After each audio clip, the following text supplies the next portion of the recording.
आज हम भारत की प्रमुख नदियों के बारे में बताएंगे।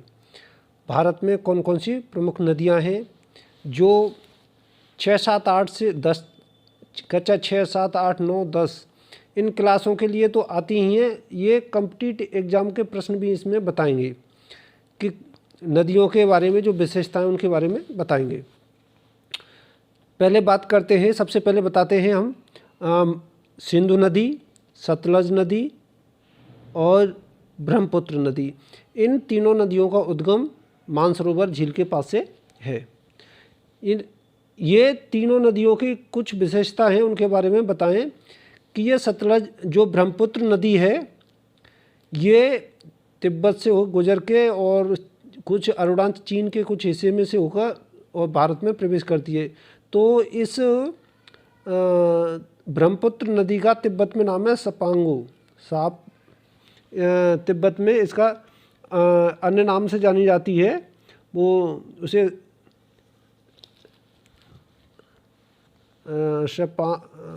इसमें लिखा है शपांगो नाम से है। और चीन के बॉर्डर पर अरुणाचल प्रदेश में देहांग नाम से जानी जाती है और भारत में आके ब्रह्मपुत्र कहलाती है।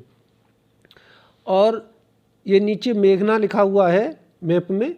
यहाँ गंगा और ब्रह्मपुत्र के संगम स्थल को जहाँ मिली हुए समुद्र से वहाँ मेघना धारा बनती है। दोनों की ये मिलन स्थान है समुद्र से और दोनों नदियाँ आके मिली हैं, यहाँ उस जगह को मेघना के नाम से जानी जाती है। और सबसे बड़ा द्वीप नदी द्वीप ब्रह्मपुत्र ही नदी बनाती है जो असम में है, मंजुली द्वीप। जो मंजुली द्वीप है, मांजुली द्वीप जो असम में है, सबसे बड़ा द्वीप नदी द्वीप ब्रह्मपुत्र बनाती है, क्योंकि ये सबसे बड़ी चौड़ी नदी भी है। भारत की सबसे चौड़ी नदी ब्रह्मपुत्र है। लंबाई में बात करें तो गंगा का उद्गम स्थल गंगोत्री है और ये भारत की सबसे लंबी नदी है। भारत की सबसे लंबी नदी है। इसकी लंबाई 2525 किलोमीटर की है। और इसकी गंगा की बहुत सारी सहायक नदियां हैं। गंगा में सबसे बड़ी सहायक नदी यमुना है और यमुना की सहायक नदी चंबल है। इस मैप में यमुना नहीं दर्शाई गई है, लेकिन हम बता ही दे रहे हैं कि गंगा और गंडक, कोसी, सोन नदी ये सभी गंगा की सहायक नदियां हैं। अब बात करते हैं हम सतपुड़ा पर्वत, जिसकी अमरकंटक चोटी की। सतपुड़ा पर्वत वहाँ से नर्मदा नदी, ताप्ती नदी और सोन नदी, महानदी, ये 4 नदियाँ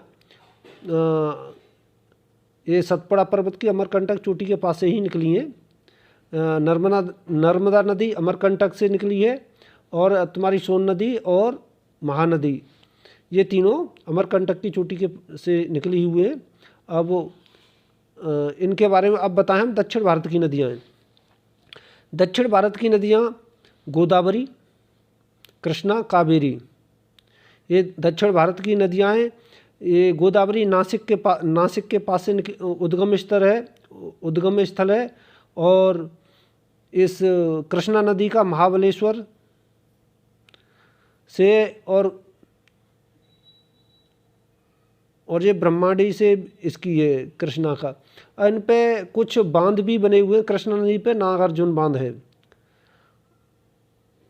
और इसके बारे में बताएं गोदावरी को हम बृहद गंगा भी कहते हैं। ये दक्षिण भारत की सबसे लंबी नदी है। जो गोदावरी है दक्षिण भारत की सबसे लंबी नदी है। अब आते हैं हम नर्मदा और ताप्ती की विशेषता में बता दें। ये डेल्टा नहीं बनाती हैं, ये पश्चिम की ओर बहती हैं। नर्मदा और ताप्ती सभी नदियाँ पूर्व की ओर बहती हैं, लेकिन नर्मदा और ताप्ती पश्चिम की ओर बहती हैं और ये डेल्टा का निर्माण नहीं करती हैं। जैसे सिंधु नदी की 5 सहायक नदियाँ हैं, वो झेलम, चिनाब, रावी, ब्यास और सतलज। ये सिंधु नदी की सहायक नदियाँ हैं। क्रम से पूछ लिया जाता है कौन कौन सी क्रम सीरियल से बताएं कौन कौन सी है। सबसे ऊपर झेलम, चिनाब, रावी और ब्यास, और लास्ट में सतलज।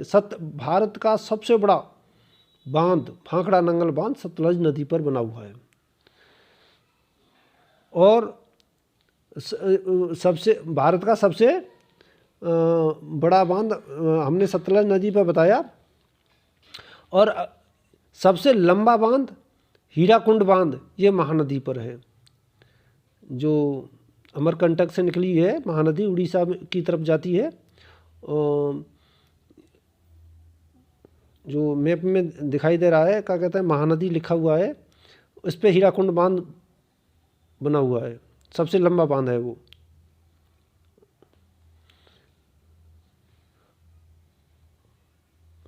और बताएं गंगा और बांग्लादेश में गंगा को जो बांग्लादेश में जब आती है तो गंगा उसको पद्मा नाम से जाना जाता है, गंगा को पद्मा नाम से जानते हैं। आज हमने नदियों के बारे में बताया जो भारत की प्रमुख नदियां हैं। एक नदी और है अरावली पर्वत से लूनी नदी, जो कच्छ के रण में आके विलुप्त हो जाती है। अरावली पर्वत से निकली है लूनी नदी। आज हमने नदियों के बारे में बताया है। अगर हमारी वीडियो अच्छी लगे तो इसे लाइक करें, शेयर करें और हमारे चैनल को सब्सक्राइब कर लें, जिससे आने वाली वीडियो आपको प्राप्त होती रहे और ज्ञान में वृद्धि होती रहे। धन्यवाद।